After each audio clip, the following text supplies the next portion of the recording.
Hi guys, it's Mary Alice Haney and Dr. Thaïs Aliabadi, and we have some amazing news to share with you. You've been asking and we've been listening because nothing matters more to us than your feedback. We know we had to make this happen. OV now comes in a brand new flavor, tropical.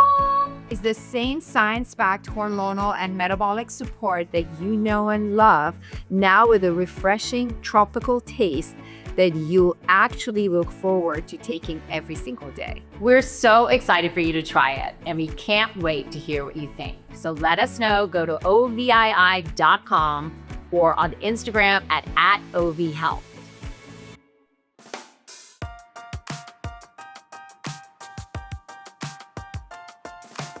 It is very rare that I get the call from Dr. A who says to me, we have got to have this person on the podcast. Usually it's, okay, Thaïs, tell me, like, we really should talk about, brain health. Who do you think is the best doctor, or is it heart health or whatever? No, this was, yes. Like text, hey, when is she coming? And by the way, I got so excited when I started researching and reading up all about you. So first of all, I'm going to tell everybody your name. It's Nita Singh Kaushal. Right. You are a professor at Stanford. You have started Miss CEO, which is a global organization with over 200,000 students in leadership training, mentorship, and career exploration. You always say, know your value, then ask for it. Advocate for yourself isn't bragging, it's essential. So these are some of the things that we're gonna talk about today.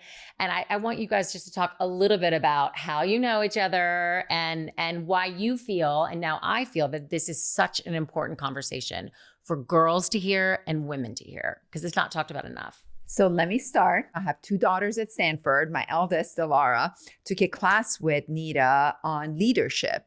And she came home and she said, Mom, you need to have my professor on your podcast. I've learned so much. It was literally her favorite class. And last year she became my TA. Your TA. Yes, I can go on for days about your daughter and the experience that I had. Just to back up, I've been teaching at Stanford for over 15 years, almost 20 years on and off, always around the subjects of leadership and negotiation. And I'll tell a little bit about that and how it relates to my journey. I teach thousands of students every year. And last year, I had the pleasure of having this young freshman woman named Delara in my class. And she came and she honestly blew me away from day one, radiated such, for somebody of that age, just to have that presence and I would say just eagerness and really wanting to learn and be there with the material. She was always at every class, just listening, actively following up, coming afterwards to understand how she can take it to the next level. I was just that's so sweet. so blown away. I was so amazed. Who is this person? And through those conversations and getting to know her, she actually took what I was teaching about advocating for yourself. She actually took it to heart. And she was thinking about ways how can I help you take this class to the next level? How can I incorporate some of this so we can teach more young women and students at Stanford?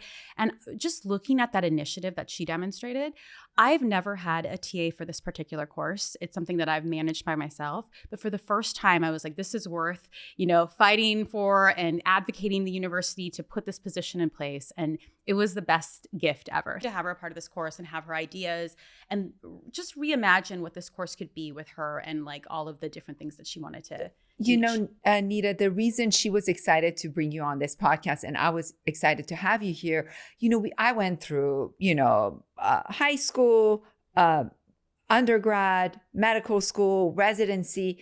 No one ever had me take a course on how to negotiate, how to self-advocate, how to basically all the most important things you need in life, especially as a woman. One of my first interviews, I don't know if I told you this story, but when I came out of residency, I did 3 disaster interviews. Every time something would happen in these interviews, I would just grab my folder and I would walk out. I couldn't stand up for myself. They don't teach us how to deal with these situations. And that's why, when she asked me to invite you here, I want it for a personal reason because I want the 30-year-old me to be able to stand up now to that person when I was being interviewed for a job in OBGYN and I was overqualified for that position. And literally I was holding a letter saying I was one of the top residents who had graduated one of the top programs in the nation. I feel this deeply in my heart. I think like a lot of women that I've worked with who have impressive academic resumes and skills and experience, I see them being dismissed all too often just because there's like some skills that we have not been formally exposed to or trained or had the right mentorship along the way. And I so eagerly wanted to be a part of that conversation. So my background, you know, like both of you who have done so many incredible things professionally, I grew up in the Bay Area, in the Silicon Valley. It was a time where I'm surrounded by like the tech innovations. And when I got to Stanford for undergrad, I wanted to be a part of that scene. So I decided to major in electrical engineering. And can you guess how many women I had in this major with me? It's like, you know, Three. Were you there? You got the number somehow. It was a handful of women, and I was shocked because it wasn't that if you remember in high school, the girls were doing very well in these subjects. They were, in fact, getting better grades in terms of math and science. So it wasn't about ability, but there was something that was happening in terms of the environment and the lack of support and the lack of mentorship that made it feel like a very isolating and challenging environment to be a part of. So I started to experience for the first time at this amazing, innovative institution, feelings of self-doubt. Do I belong? Am I good enough? I couldn't find anybody that I could relate to in terms of a mentor or sponsor. And while I managed to get through the major and I had a degree from Stanford University in electrical engineering, I went into industry and found myself having a lot of the same questions that a lot of women have early in their career. How much should I be asking for? What kind of projects should I be getting? Who should I talk to for support? How do I talk about my work so I'm valued, so I'm recognized here? Because I saw so many women, it wasn't about ability. They just didn't want to be a part of this environment and culture that wasn't recognizing them based on the work that they were doing. So that was about the time that I'm like, we need to change this. I saw a lot of women dropping out of the field altogether. It wasn't something that they wanted to fight. They didn't want to be a part of. And I decided to say, what is working? What can I teach students at an early age that can empower them with things to not only find ways to meaningfully contribute, but also have a voice in the process? Well, God, I wish I had that class too. Because I did learn these skills. Yes. I did learn how to negotiate. I did learn how to stand up for myself, but it took a really long time. And some of the stats that I looked at too, confidence drops by 30% between ages 8 to 14 in girls. Yeah. By high school, only 27% of girls say they have a high level of self-confidence compared to 46% of boys. However, girls who have early exposure to leadership roles and mentors are 2.5 times more likely to pursue leadership opportunities later in life. This is girls now. This is research now. This isn't talking about our generation. So can we talk about, let's start with that age and how, to a mother listening, to a young girl listening, how do you start building that muscle? Yeah. And those are exactly, when I looked at those stats, I wish the stats were different. I've been doing this, like I said, for 20 years. I wish the stats have changed in the positive direction. They've been fairly stagnant, and it's frustrating to see, but I take comfort in knowing that we are a part of this conversation and we're actively doing the work because I think it's still needed. But for those reasons, I realized a lot of us learn this the hard way, right? We do learn it. We fight through it. And we learn some of these skills, but then we have the same questions that you presented, which is, why didn't I learn this earlier? And it would have potentially changed the trajectory that I was on if I had been exposed to this in middle school and high school. And so one thing that I started to do was thinking about how I can get some of these skills. And you're thinking of this leadership toolkit, and it's skills like effective communication. It's skills like how to talk about yourself and have goals and find the right people that really support you, whether it's your peers or mentors. When you think about the skill of negotiation, maybe you think it's about more money, a better title. But for a young woman, it's about how do I advocate for myself and ask for things that I need. And so I started to put programs together. I started Miss CEO, which is an organization that teaches young girls as early as middle school, where this developmental stage I think is really critical. Leadership skills, offers them mentorship and also career exploration opportunities so that they can feel like they don't need to be perfect at every stage. They can have room to explore and experiment with growing in these skills. So I think my recommendation for parents who are raising young women is to hopefully find communities like this, whether it's through formal schools that are doing the work, but also programs outside of the schools that support this type of conversation and work. Like what? Give us examples. Well, if I can plug Miss CEO, I would start there. But there's tremendous organizations that put girls out there where they can exercise this muscle of stretching themselves and having a voice. And it doesn't necessarily have to be a formal leadership program. It could be even if they're interested in, let's say, robotics or something in STEM. Finding a community where it would really support young women. I know there's mixed results. There's ones that are more male dominated and not as welcoming, but finding the right one where you can marry both their natural interests, but give them a room to practice having a voice and experimentation and learning from failure. I think those are the skills that really help you play the long game effectively. So let's say, I think sometimes even as an adult, I find this, that we're taught as women, if a man goes in there and asks for what he wants and is, stands up and says like, I want to be this and I want to do that and I want to be that, that's male and that's okay. That's macho. If a woman goes in there and acts like that, she's pushy, she's bitchy, so how do you teach these young girls, hey, it's okay to walk in the room and say, I am this, I've done this, and I want this? I'm so glad you asked that question. It's like, it goes into, I think, what makes you an effective negotiator ultimately, and why I think women have so many mental roadblocks when it comes to advocating for ourselves. I think you said exactly what a lot of women struggle with. Like, I see what negotiations are portrayed as, that they're fist pounding, ultimatums, contentious. That's not me. I don't want to go in there and be labeled as too bossy or too assertive. I want to preserve this relationship with my boss.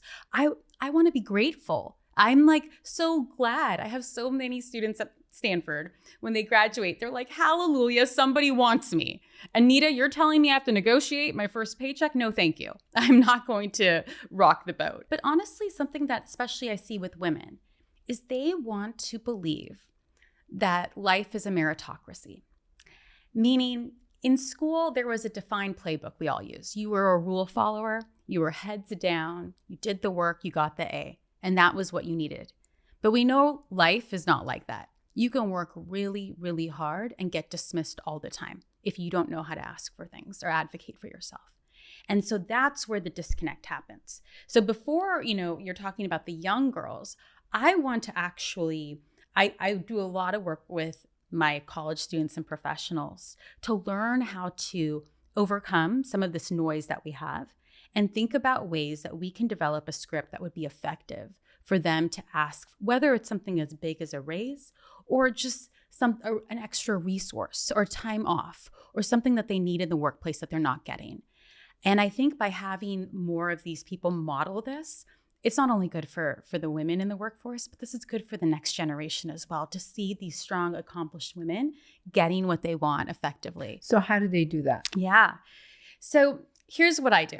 And it's really funny. And I tell my students this all the time. I've been doing this work for 20 years. I've been coaching, teaching. I'm so passionate about negotiation. Negotiation is one of the skills in my leadership toolkit that is the most in demand. And you probably understand why. Everybody's like, I wish I had known how to do this. And people think, because I teach it and I'm an expert on it, that I don't get nervous when I have to ask for things. And I tell them I get nervous all the time. This is, even though I'm so well researched and prepared on this topic, the nervousness will never go away. I think that's natural. When you care about something, you're nervous.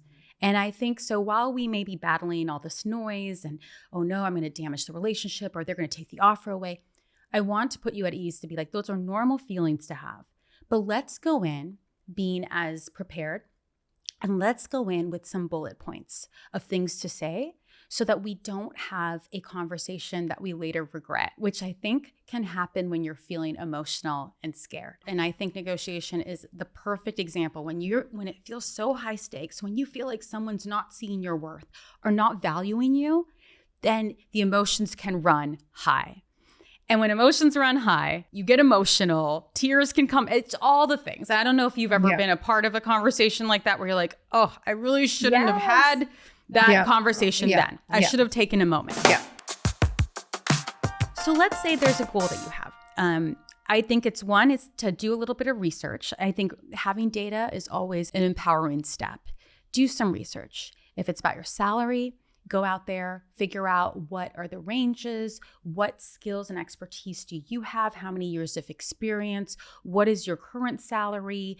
Maybe there are real people you can talk to, not just online research, but real people that can validate that for you, whether it's managers or people that you've worked with, people that you trust. Get a range, get some sort of idea of what your target is. Then think about how you're going to have this conversation. Like I said, one approach that I teach, I do believe in the win-win positioning. So in a professional negotiation, I think this is very different than haggling prices at the market. I think it's very different than going to a car dealership. In those examples, you have options. You can walk away. It's not necessarily personal. Your career legacy doesn't necessarily get jeopardized. But in a professional negotiation, you need to be a little careful, right? This is a job. These are people you work with. You can't just give them ultimatums and do the fist pounding as much as you've seen. Maybe you've heard your male coworkers brag about that, but it's not a strategy that I recommend for your long-term, career reputation. Yeah. So I think about the setup and in this collaborative outcomes approach, I have 5 steps. You want to set it up in a positive way. You want to present some data and some background so that you're kind of walking them through your logic. You're connecting the dots for them before you, which is the step 4, present your ask. And then the final step is asking them, well, what do you think about this? Meaning it's not like, give this to me or else. It's this is my thought process. This is something that I think makes sense. What are your thoughts? So this is an example of how it would look. Like if I was telling a student who's graduating from college tomorrow and they have this amazing offer and they're telling me, Nita, this looks pretty good. You're telling me I have to ask for more. And I'm like, why don't we try? If we do it in a collaborative win-win way, the worst that can happen is they say no. They say no. And at least you have no regrets. At least you tried. And you've used that muscle. You use that muscle. Because what you'll find out is negotiations isn't just a once a year conversation. We are constantly having to advocate for ourselves, our needs, our wants, big things, small things, and exercising that muscle is key. So if I were to walk them through this collaborative outcomes approach, I say, okay, how would we set this up? I am a big believer in finding time with the person, whether it's on the phone, in person, on a Zoom. I do not recommend negotiating over email. I do not like putting things in writing until it's final. I think it's a dynamic, moving conversation, and I really want to capture how the other person is receiving it in real time so that I can troubleshoot or reassure or provide extra data. If you send a demand over email, you can't control how that's received. Often they might be in a good mood. They might be in a bad mood. They're like, who does she think she is? I have seen managers get so upset by a demand from an employee that they forward it to the whole leadership team complaining about how this, employee is so demanding. And so based on that, I recommend having this initial conversation live. So the setup could be as easy as, hi, manager, you've always provided such great guidance. I would love to see if you'd have some time to talk about my career development goals here, or whatever the nature of it. Just, it signals around the subject. You're not saying, hi, do you have time to negotiate at 3? Yeah. That's probably not going to get you a meeting. Right. But it's just like, signaling this is going to be a positive, constructive, optimistic, tone, all the good things that somebody will be like, fine, that sounds good. Then I think it's time to move on to step 2 and step 3, which is provide a little bit of context. I want to say something about, like, I've enjoyed being mentored by you this past year. It's been a great experience for me. That's a little bit of background. And in particular, and I'll provide some data, working on that project and getting 30 new customers, that was such a highlight for me. And I'm so glad the team was able to benefit from that contribution. Now I can go into my ask. Yes, my ask is about more money, but am I going to present it that way? No, I'm going to present it in a win-win way, which is, based on this work, I would really love to see if I can secure, a better title so that I'll be able to further grow this project and secure more strategic alliances. This will be a great thing to achieve for our team. Win-win. Oh, Yes. win-win. Smart. At the end of the day, it's, yes, I want more money and I want a better title. But the way that I presented it was so that they understand, hey, investing in me is a good thing for everybody. That's why a business, I think a professional negotiation is different than, going to the car dealership, because they need to understand that you're somebody worth investing in. I also think that's such a good point, that sometimes people, you get to this mindset of negotiation and it's like, okay, let me just negotiate everything. And that's okay, but they are so different. Negotiating with, your spouse on, whether you're going to sell your house or not is different than, deciding a salary. Because usually, like you said, it's in the middle. The other person has to feel like they've gotten something too. If you walk away from a negotiation table and that person feels like they've been screwed, you haven't won that negotiation, because ultimately that will come back and that will bite you in the ass. And whether you're the manager, or, dealing with the person that's asking for the raise, or you're that person. And I think, with my kids and like with children, something that I've tried to tell them that wasn't taught to me was, it's like, it doesn't matter if you're asking for love, if you're asking for friendship, if you're asking for a job, you have to learn to advocate for yourself. And I love, what you said, that even if that girl in your class goes and they say, sorry, that's all you're going to get, she's still done that. And she's not, because it is scary. It is scary to sometimes, and it seems scarier for women. And I will say, I think that the stats back it up.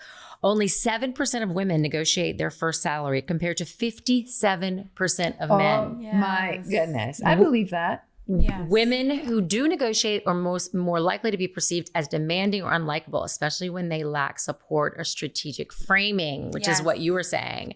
And failing to negotiate a starting salary can cost a woman over $500,000 to $1 million across her career.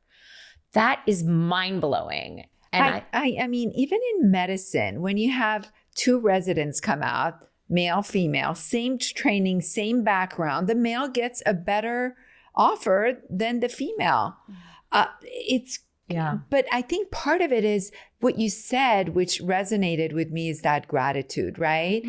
As women, we always say, well, you should be grateful you got this in the first place, because maybe we're not worthy of it. Maybe we're not as good as this guy. Maybe because that's how we grow up. Absolutely. And that it is so important, but I need to learn more. So keep telling us. Yeah. And I think why I teach what I teach is because I wish my younger self knew all of these things. I really wish that more, as these young women are entering the workforce, as these students are entering the workforce, they're just more aware and skilled in these areas. I absolutely agree with you. I'm hopeful, though. I think, like, you're talking about your children, you're talking about these students. I'm hopeful as they see remarkable women like you out there watching you, and the model is so important. It really is. But I'm 54. I don't think I think people around me advocate for me, but when it comes to health, I can advocate for myself, but I don't advocate for myself anywhere else. I know. But I know. I'm sitting here listening to you. I'm like, forget about my children. I have issues. The ironic thing is, when I teach these women leadership cohorts about negotiation, we are actually really good at negotiating. If somebody messes with our child, our friend, our brother, our mother, or anybody, that we will be the first in line. And I'm scared for anyone who has to go up against you, right? You are, if you need to win a case, get a woman lawyer. Like, we have the skills. We know how to advocate. But you're absolutely right that for whatever reason, when it's coming to see our own value, that is where the disconnect is. And that's why I spend a considerable amount of time with my students thinking about in the context of professional negotiations, what does your market value? I think a lot of them are intimidated to look at what that is. The only number that they have is what somebody else gave them, but they don't want to question it. They don't want to update it. They don't want to look at it because it may really kind of just shift things for them. But I think it's an important step to build that awareness, take stock of all the amazing things you're doing as a woman. And yes, you can do this exercise personally, academically, professionally, but just in terms of all of the things you bring and having a sense of, you know what, this is worth something meaningful. And whether I'm getting that now or not, I should at least know it. I owe it to myself to know that range, that number. And I can assure you, once you look at that, you'll start looking at things a little differently. Let me ask you, let's say you go through all these steps and then they say no. Then what? Yes, which is highly likely. I'm not going to lie. I'm not saying just because you negotiate, you're going to get it.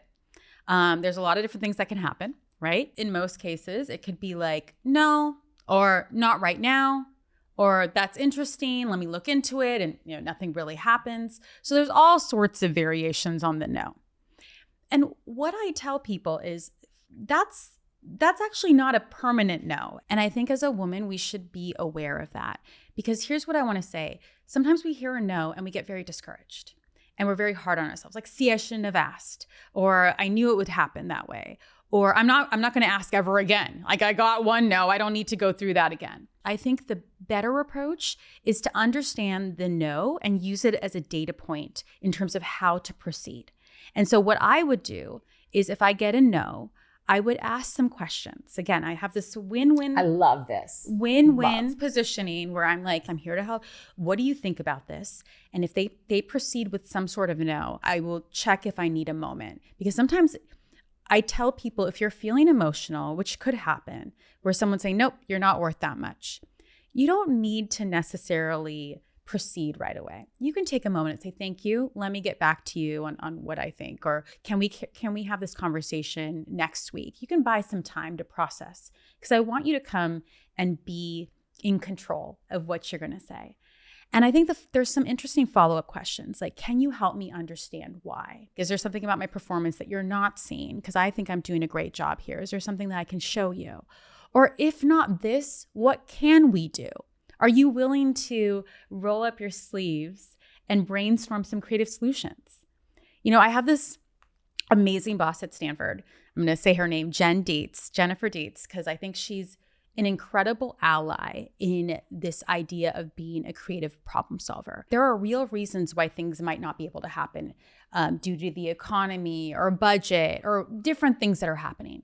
But what I really appreciate about her is that when we are looking at things or proposing new things, if it can't happen, she's the first to say, well, what can we make happen? What can we do? What's an interim solution?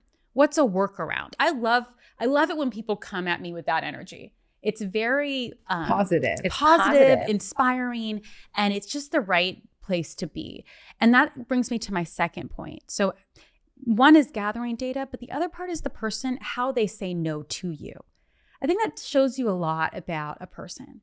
If you're negotiating, you're asking for something, and especially in a professional context where this might be your boss or an important decision maker, if they brush you aside, if they don't care, if they make you feel not smart in this process, that says a lot more about them and working for them than it does about the fact that you negotiated. So you might feel like, oh, that was such a punishment, but really that's a data point for you. If they're like, how dare you ask me for more? Or like, they make you feel small in that process, I think that's a big red flag. So it's something for you to understand. Whereas when you ask somebody something and they can't do it, and they explain why they can't do it, or they say, I see your value, we just don't have the funding right now, but it's top of mind for me. That's something that also gives me an important data point about the person that I'm working for.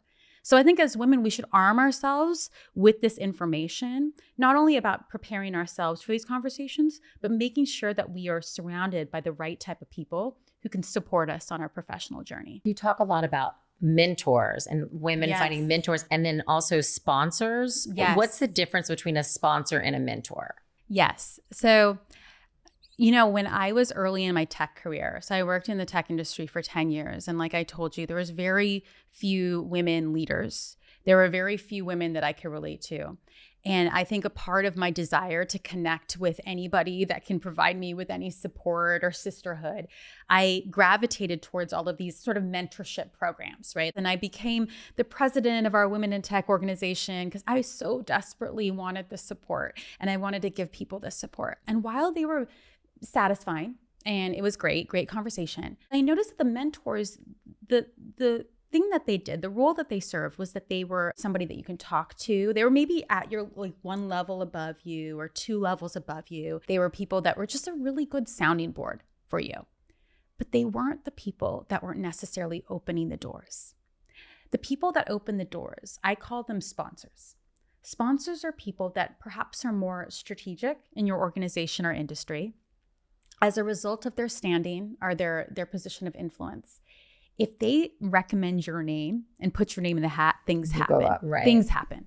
When they connect you with somebody, that person responds right away because they respect that sponsor. Right? If they say Nita should get promoted, Nita gets promoted. Like my manager would never recommend me for things outside of the team. My manager cared about my manager's area. Yeah. But the sponsor would be like, Nita, you're doing some incredible things. Have you ever considered moving to this team? They're doing much more strategic work. And that was the first time I got advice like that. And it really was through those experiences that I realized having some sponsors in our corner can make a big difference. And you actively look for them. Yeah. How do you find them? Yes. I know both of you through your journey, if you look at probably the moments where you had the biggest doors open for you, it's probably because somebody vouched for you, somebody significant or important had your back. Right. And it's pretty powerful to have somebody like that do that for you. And so when I talk to people who may feel disconnected from that or they don't see a path to that, I say actually look around you. You don't have to find like the CEO or the person that's like the president or the Oprah Winfrey out there. You need to look around and look at the people. Maybe they're your boss's boss. Maybe they're somebody that you met at an event recently. Maybe there's somebody who you heard speak on a podcast and you're like, I really liked that person's advice. It was actionable. There was something in there that I can learn. And have the courage to send an email. We don't want this to be an overwhelming outreach, but a simple email explaining how you know this person, if you do or you don't, giving some context, but what you're excited to learn specifically from them that they can uniquely provide in terms of support or advice or guidance. This isn't an overwhelming email. Sometimes people do the copy, the template of it's a very long essay of who I am, where I want to go, what I need. And people get they're a little turned off. Nobody has the time. I mean, I wish I could mentor all the people in the world, but we just don't have the time. But to get a very short, succinct email like, Nita, I heard your talk the other week and you talked about the collaborative outcomes approach and how I could use it in negotiation.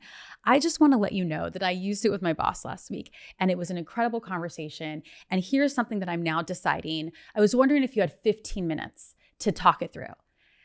I like an email like that for many reasons. One, it's not generic. It's very specific to me and something that I do and know. Two, this person demonstrated a lot of initiative, just showing me that it's not like, hey, I'm here to waste your time. I am a believer in what you're talking about and what you're doing. I've actually used it. And I have a very specific question that only you can answer. And they were very considerate. They're like, do you have a little bit of time? I sometimes get emails where people put a little bit too much, where they're like, will you be my mentor for life? And I'm like, that's a little overwhelming. You know, I'm a little busy. Yeah. We got to develop a relationship. Sometimes it's about getting your foot in the door. Get your foot in the door, establish a connection, and it's chemistry. If we enjoy the conversation, you can take it from there. But that's what I recommend. If you look around and anybody that you admire within your circle, start there. Practice exercising that muscle. And I think it will lead to... Really well. I just think you're the queen of sponsors. Oh, well, teach us your ways. I love advocating and I love. Well, I also connect with people. I love connecting people. I love connecting other people with people, and so lots of so it's just something I like to do. I like to see other people rise. Yeah. So other people also like to see me rise because they know that it's like back and forth, but I use that muscle all the time, and I'm helping this person, and then I'm not afraid to ask for this or an introduction. Or were you always like that? So it took me a while to get there. And it took a lot of no. And I kept saying, but yes, I'm going to try. And it was all those no's and then one yes. And then all those no's. You're the definition of the win-win. I love it. I want to tell a story. It's not necessarily negotiation, but it happened to me. She knows the story, but I was on a board and I was the only female at the board meeting. And we had a management company who was taking money from us and they were falsifying all the data. And I knew that. So one day I stood up and I brought all my facts and I talked about it. I had to do it. Yeah. And, because I'm very strong when it comes to other people. And because it was this company with all these people, I was a great advocate.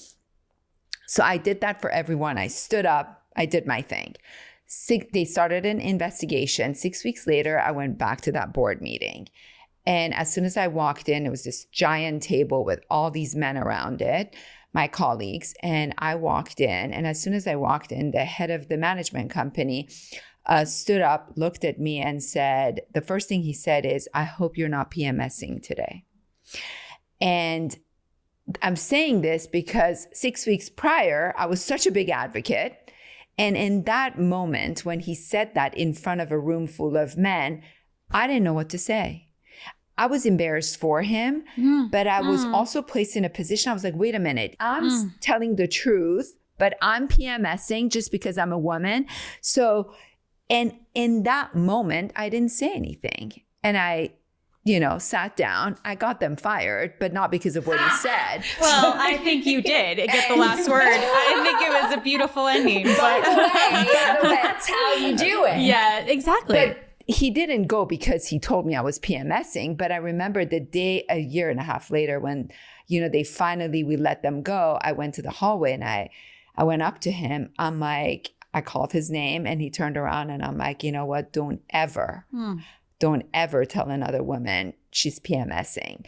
And, but the reason I'm saying this story is 6 weeks prior, I could advocate for everyone on my team. But that second, when the attack came to me, I didn't know what to say. So I sat down and do you know what I'm saying? In that moment, I was not ready to. She just said, it's okay to take a beat. You weren't ready in that moment to do what you needed to do. You needed to go home. You needed to think about it. And then you approached him. Did you think? I think you did it all right. I think you handled it beautifully. Right. Okay. I don't think having the tool of advocacy doesn't mean you always have to use your voice. I think there's strategic silence and pauses that can really work for you. And ultimately, you got what you wanted, which is the win. And the fact that he made a comment like that, I don't even know if you needed to say anything in that moment. I think he's made it very clear who he is and whether people around you had the guts or not to address it or no one said anything. That's a shame. That's a shame, right? That's a shame. These are friends and colleagues sitting around that table. Not a single person said anything. Yeah. But when you said negotiate, and as a woman, it's tough. It's tough being in a boardroom and being the only woman in a boardroom full of men. It's intimidating, even to me. And people think I'm so aggressive and I'm so strong. But at the end of the day, when you walk into a room and you're the only woman and someone's telling you you're PMSing, by the way, at that point, I had no uterus, tubes, or ovaries. So I was postmenopausal, and postmenopausal for women don't PMS. Yes. But it was... I love what you just said about silence, because I once, and I'm going to say his name, and we talk about wonderful men on this podcast too. Are you sure you want to say the name? I can say the name because I'll say something very positive. It's a wonderful one. It's a wonderful one. There's this amazing television producer named Ben Silverman, and he did tons of amazing television shows. And we were doing a television show together, and we went in to negotiate with the studio,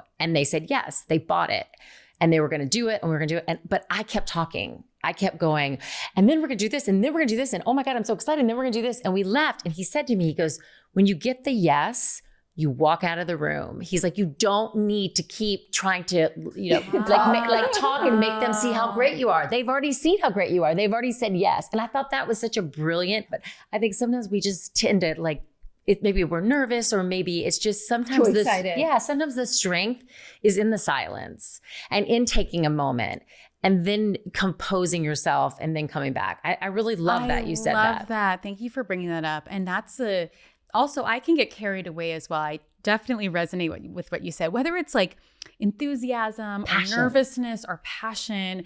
It took me a while to figure this out, but I always wanted to fill the pause. Like, it made me uncomfortable if there was a pause. Where this can backfire in a negotiation is sometimes you should hold the pause. It's okay to present and ask and wait for the processing to happen. And what happens is that when we're nervous, and so we're like, can we do this? And you see them thinking, then all of a sudden you're like, let me jump in with even more data or more reasons, or we back off. We feel like, oh, no, or if we can't do it, we don't need to do it. It's okay to hold the pause. In fact, I'm sure if you look at a lot of people that you admire in terms of their leadership qualities, you'll see that they're very good at sort of stillness and holding themselves still and listening more than talking. That would be my husband. I know. That's my husband too. My husband can join this club because I too can learn a few things about this. I always bring up in my class, sometimes we need to give ourselves that reminder to hold ourselves and to be okay with, I'm making a scary ass, but I know that I came in prepared. I did my research. This feels right. And I just am going to see what's possible here. And let me hold myself in that silence. And also then on the flip side of that, the cost of staying silent. So advocating isn't bragging is something I think that, again, women have a hard time with, which is it's okay.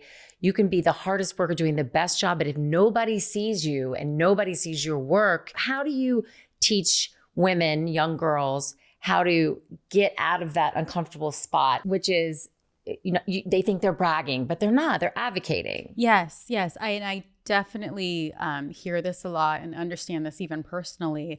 I think, especially even with my upbringing and culture, it was never about bringing attention to myself. And I was nervous to talk about the things I was doing and how good I was. And I didn't really know how to bring it up.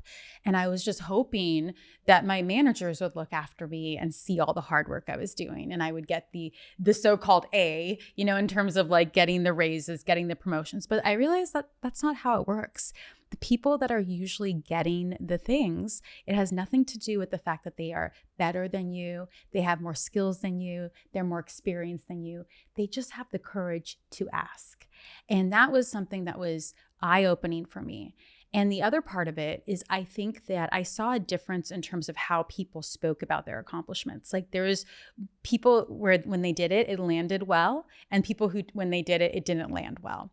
And I think the difference is when you come in with the me positioning, where it's like, look what I did. I'm so good. I'm the best. In the professional context, people don't really rally behind that, do they? They're like, you just care about your own professional brand. You don't really care about the company or the org. But the people who came in and said, hey, we worked really hard on this, or I worked really hard on this, and we increased revenue by 200%, or I was able to get like 50 new customers, or I'm so happy about how we were able to make progress on this high priority item. people were able to get behind that. So this is where the positioning, I think, matters. So I absolutely don't want people to be quiet about their accomplishments, but I do want them to be mindful of how they are positioning it so people can really get behind it and they feel like you're worth it. You're worth investing. I'm not just doing this so you can look good on your LinkedIn. I'm doing this because you make us look good. You're making us win.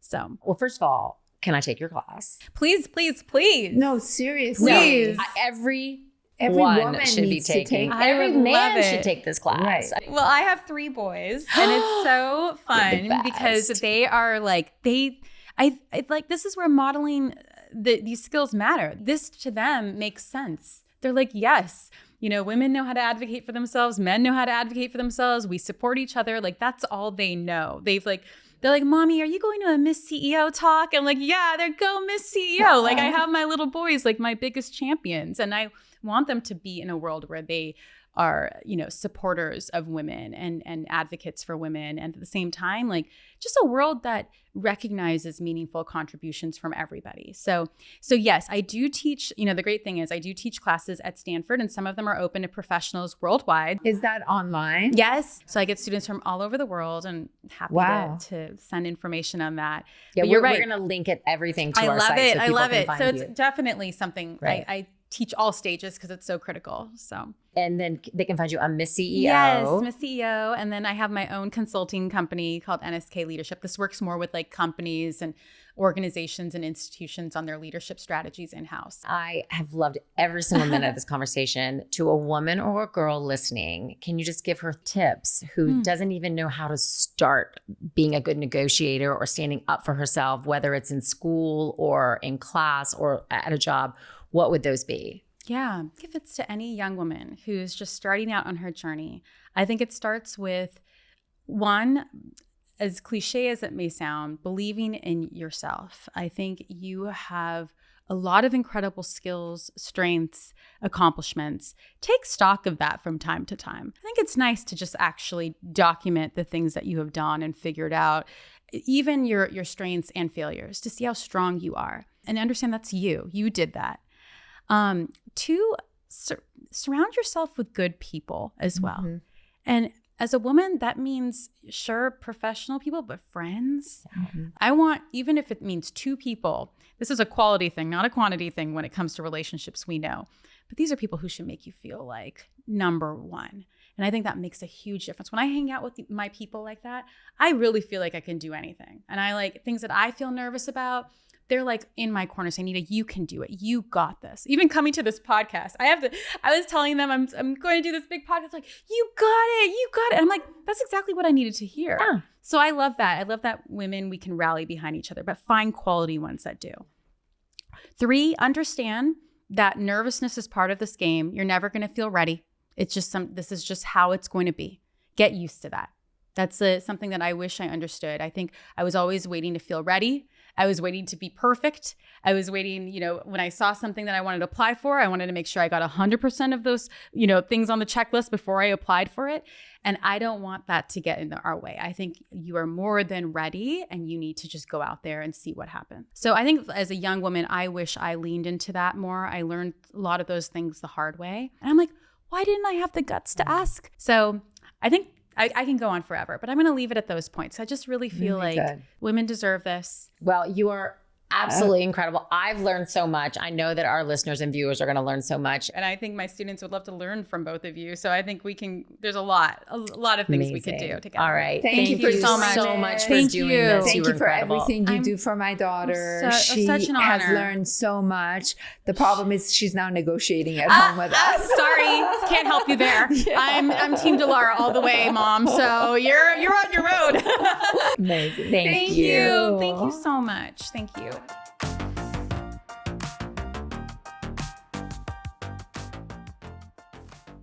Thanks so much for joining us today on SheMD. If you want to own your own health, a good place to start is by following us on social media at SheMD Podcast and by subscribing to our show on YouTube or wherever you get your podcasts. For takeaways from today's episode, visit our website, shemdpodcast.com. We'll see you next time on SheMD. This podcast is for educational and entertainment purposes only. It is not intended as a substitute for a physician's medical advice. You should regularly consult your medical provider in matters relating to your own health. Even though we share our honest beliefs on SheMD, some of the products and services we discuss may involve sponsorships or paid advertising.